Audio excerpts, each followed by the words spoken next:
ایک مرضی سے شفا ہے دلائل الخیرات، ہر ایک مرضی سے شفا ہے دلائل الخیرات، عطا و بخشش رحمت دلائل الخیرات۔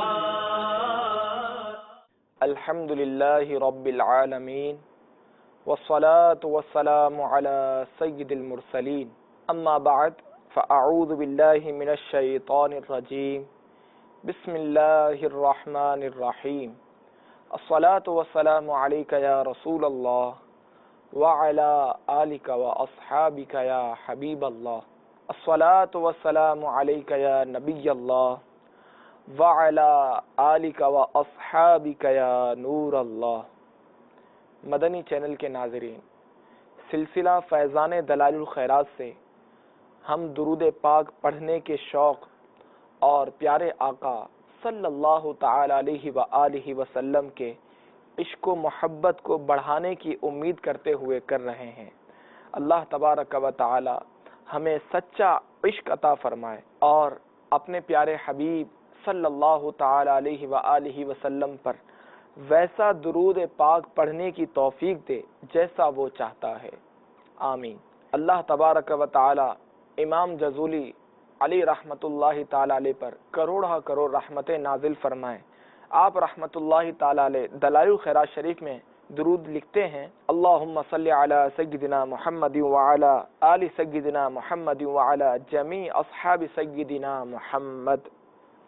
اے اللہ درود بھیج ہمارے آقا حضرت محمد مصطفیٰ صلی اللہ تعالی علیہ وآلہ وسلم، آپ کی آل اور آپ کے تمام اصحاب پر، وعلی جمیع اصحاب محمد، اور حضرت محمد مصطفیٰ صلی اللہ تعالی علیہ وآلہ وسلم کے تمام صحابہ پر، خواہ وہ مہاجرین ہوں یا انصار ہوں یا ان کے علاوہ، فتح مکہ سے پہلے اسلام لائے ہوں یا اس کے بعد، انہیں خصوصی یا عمومی طویل صحبت حاصل ہو یا نہ ہو، حضور علیہ الصلاۃ والسلام کے رشتہ دار ہوں یا نہ ہوں، عربی ہوں یا عجمی، مرد ہوں یا عورتیں، آزاد ہوں یا غلام، بالغ ہوں یا نابالغ، جنہیں آپ کی خاص یا عام صحبت میسر ہوئی، انسان ہوں یا جن، اگر جنات کو صحابہ میں شمار کیا جائے، اسی طرح وہ مسلمان جنہوں نے آپ کا زمانہ پایا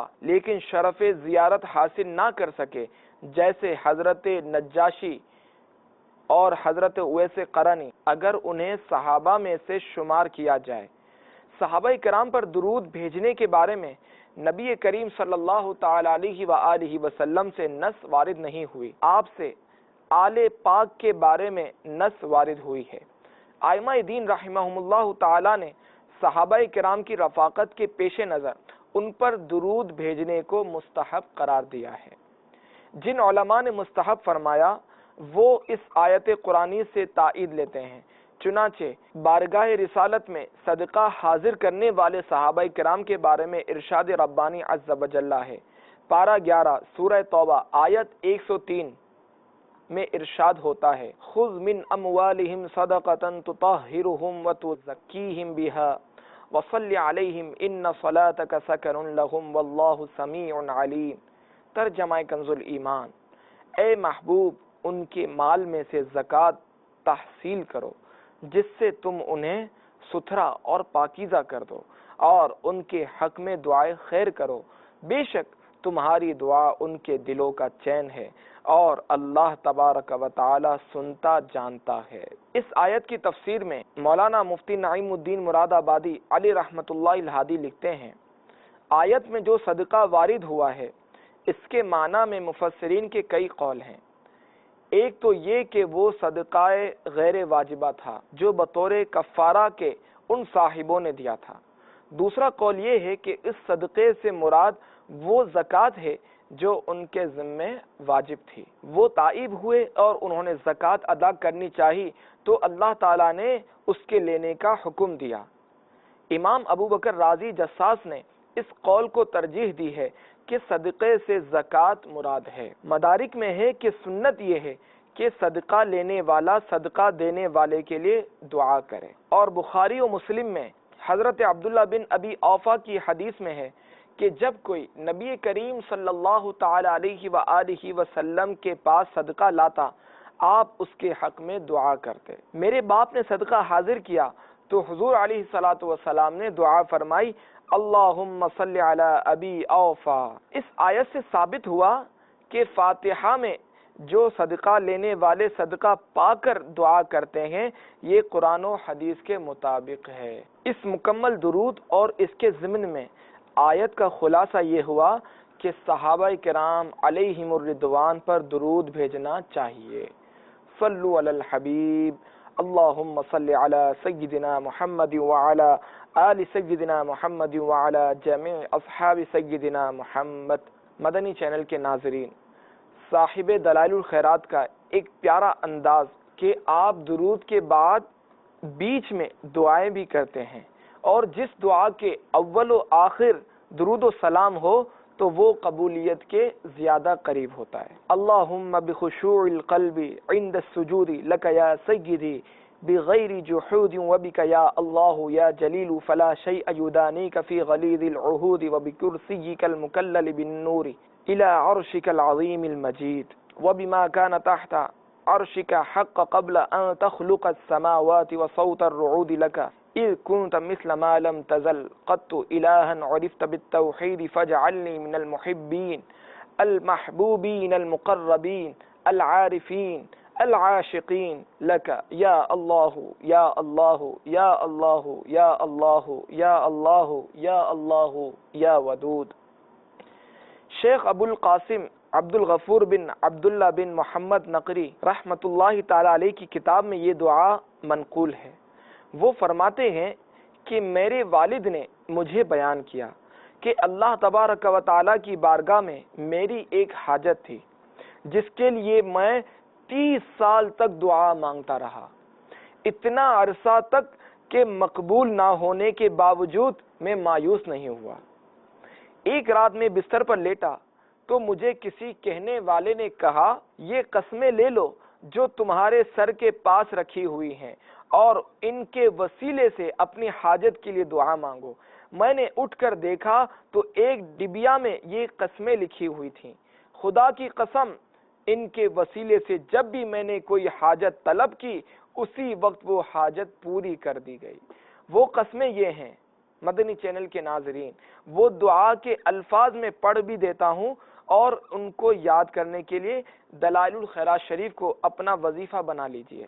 بخشوع القلب عند السجود یا سیدی بغیر جحود، آقا تجھے سجدے کے وقت بغیر کسی انکار کے دلوں کی عاجزی کے طفیل، وبک یا اللہ یا جلیل فلا شیء، اور اے اللہ اے برتر اپنی ذات کے طفیل، یدانیک فی غلیظ العہود، کوئی چیز پختہ عہدوں میں تجھے نہیں پہنچ سکتی، وبکرسیک المکلل بالنور الی عرشک العظیم المجید، اور تیری کرسی کے طفیل جس کی نورانی شعائیں تیرے عرش مجید تک پہنچتی ہے، وبما كان تحت عرشک حقا وبحق السماء وصوت الرعود، اور ان امور واقعیہ کے طفیل جو تیرے عرش کے نیچے ہیں اور آسمان اور بجلیوں کی آواز کے طفیل، وَلَكَ اِذْ كُنْتَ مِثْلَ مَا لَمْ تَزَلْ قَطُّ إِلَٰهًا عُرِفْتَ بِالتَّوْحِيدِ،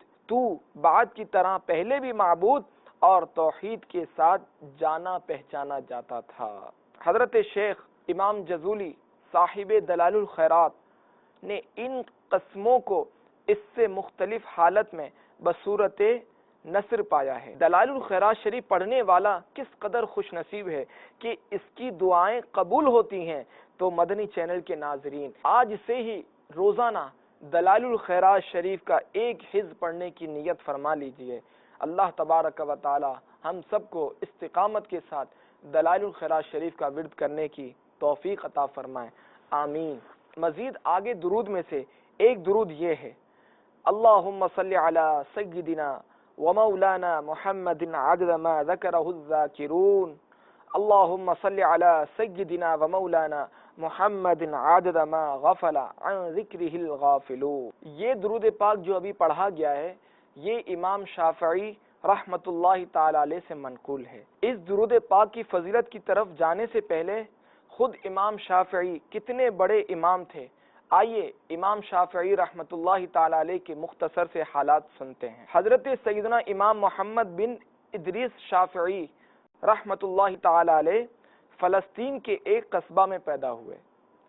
آپ رضی اللہ تعالیٰ عنہ کی عمر 2 سال تھی کہ والد محترم انتقال فرما گئے. والدہ ماجدہ آپ رضی اللہ تعالیٰ عنہ کو مکہ مکرمہ زادہ اللہ شرفا و تعظیما و تکریما لے آئیں. وہیں آپ رضی اللہ تعالیٰ عنہ نے پرورش پائی اور اہل علم کے اجتماعات میں شرکت فرمائی. پس اللہ تبارک و تعالیٰ نے آپ رضی اللہ تعالیٰ عنہ پر علم کا وہ دروازہ کھولا جو کسی پر نہ کھولا تھا، یہاں تک کہ جب عمر مبارک 15 برس ہوئی تو مکہ مکرمہ زادہ اللہ و شرفا و تعظیما کے مفتی اعظم حضرت سیدنا مسلم بن خالد زنجی علی رحمت اللہ الغنی آپ رضی اللہ تعالیٰ عنہ کو فتویٰ کی تعلیم دینے لگے. آپ رحمت اللہ تعالیٰ علیہ رات کو 3 حصوں میں تقسیم فرما لیتے، تہائی علم کے لیے، تہائی نماز کے لیے اور تہائی نیند کے لیے. آپ کی کنیت ابو عبداللہ، نام محمد ابن ادریس ابن عباس ابن عثمان ابن شافعی ابن صائب ابن عبید ابن عبد یزید ابن ہاشم ابن عبد المطلب، لہذا آپ مطلبی ہاشمی ہیں. شافعی ابن صائب کی نسبت سے آپ کا لقب شافعی ہے اور آپ کے سلسلہ مذہب کا نام بھی شافعی ہے. اور شافع کے والدہ خالدہ بنت اسد حضرت علی المرتضیٰ کی خالہ ہیں، یعنی فاطمہ بنت اسد کی ہمشیرہ.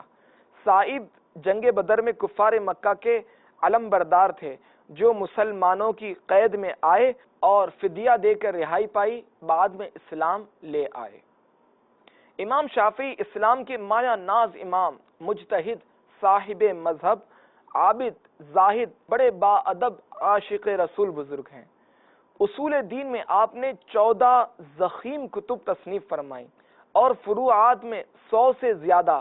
جب آپ کسی مصیبت میں ہوتے تو بغداد شریف حضرت امام اعظم ابو حنیفہ رضی اللہ تعالیٰ عنہ کے مزار پر انوار پر حاضر ہو کر 2 رکعت نفل ادا کر کے حضرت امام اعظم رضی اللہ تعالیٰ عنہ کے توسل سے دعا فرماتے.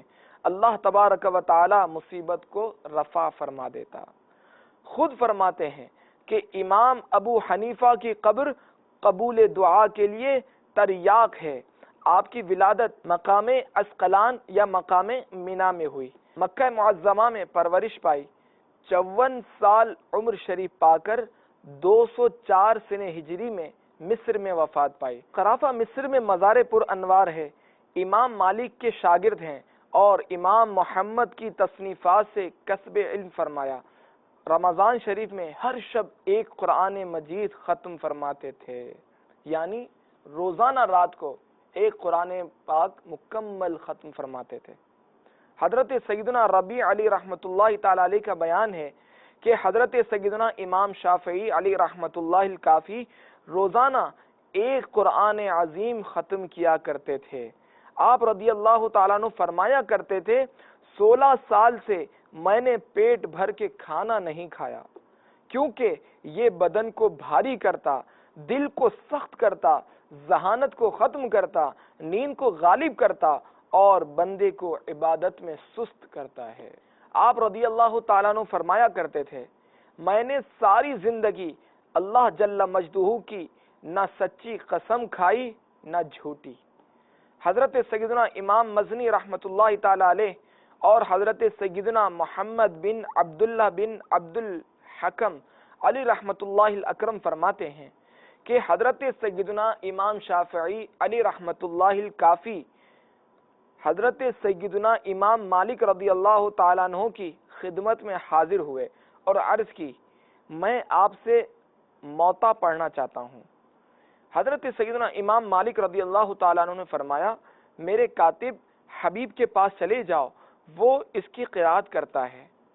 آپ رضی اللہ تعالیٰ عنہ نے عرض کی اللہ تبارک و تعالی آپ سے راضی ہو، مجھ سے ایک صفحہ سن لیجئے، اگر میرا پڑھنا اچھا لگے تو میں آپ رضی اللہ تعالیٰ عنہ کو پڑھ کر سناؤں گا، ورنہ چھوڑ دوں گا۔ حضرت سیدنا امام مالک رضی اللہ تعالیٰ عنہ نے ارشاد فرمایا پڑھیے۔ آپ رضی اللہ تعالیٰ عنہ نے ایک صفحہ پڑھا اور خاموش ہو گئے۔ حضرت سیدنا امام مالک رضی اللہ تعالیٰ عنہ نے فرمایا مزید پڑھیے۔ آپ رضی اللہ تعالیٰ عنہ نے ایک صفحہ پڑھ کر پھر خاموش ہو گئے۔ امام مالک رضی اللہ تعالیٰ عنہ نے پھر ارشاد فرمایا مزید پڑھیے۔ آپ رضی اللہ تعالیٰ عنہ نے پھر پڑھا تو امام مالک رضی اللہ تعالیٰ عنہ کو بہت اچھا لگا۔ پھر آپ رضی اللہ تعالیٰ عنہ نے امام مالک رضی اللہ تعالیٰ عنہ کے ہاں پوری موطا پڑھی، اور جب دوبارہ حاضر خدمت ہوئے تو امام مالک رضی اللہ تعالیٰ عنہ نے ارشاد فرمایا کوئی ایسا شخص تلاش کرو جو تمہیں پڑھائے۔ تو حضرت سیدنا امام شافعی علی رحمت اللہ الکافی نے عرض کی حضور میں چاہتا ہوں کہ آپ خود میرا پڑھنا سماعت فرمائیں، اگر اچھا نہ پڑھ سکوں تو کوئی پڑھانے والا تلاش کر لوں گا۔ امام مالک رضی اللہ تعالیٰ عنہ نے فرمایا اچھا ٹھیک ہے پڑھیے۔ تو حضرت سیدنا امام شافعی علی رحمت اللہ الکافی نے از اول تا آخر پوری موطا شریف زبانی پڑھ لی۔ آپ رضی اللہ تعالیٰ عنہ فرماتے ہیں اس پر حضرت سیدنا امام مالک رضی اللہ تعالیٰ عنہ نے مجھے دعا دی اور انتہائی خوشی کا اظہار فرمایا۔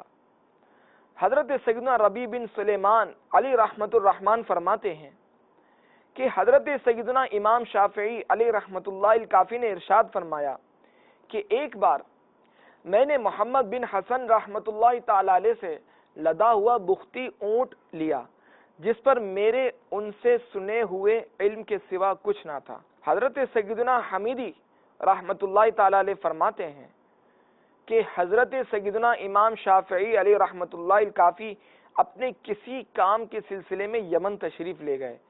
جب واپس مکہ مکرمہ زادہ اللہ شرف و تعظیم آئے، آپ رضی اللہ تعالیٰ عنہ نے مکہ شریف سے باہر ہی خیمہ نصب کر لیا۔ لوگ آپ رضی اللہ تعالیٰ عنہ کے پاس آتے رہے۔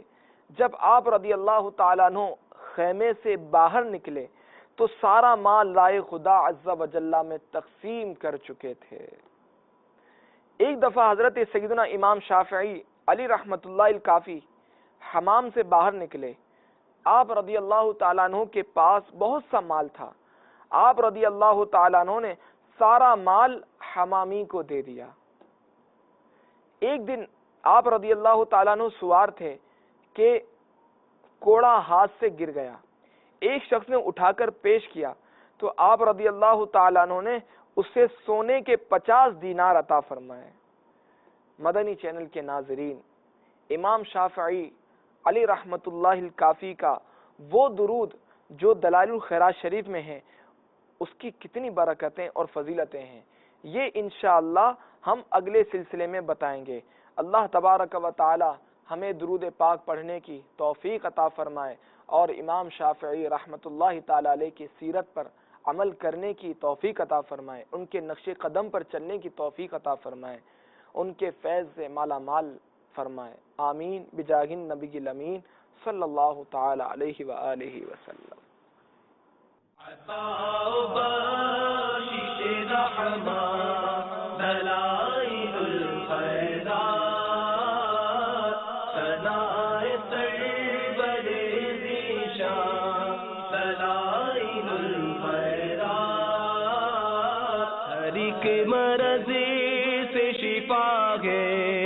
دلائل الخیرات، ہر ایک مرض سے شفا ہے دلائل الخیرات۔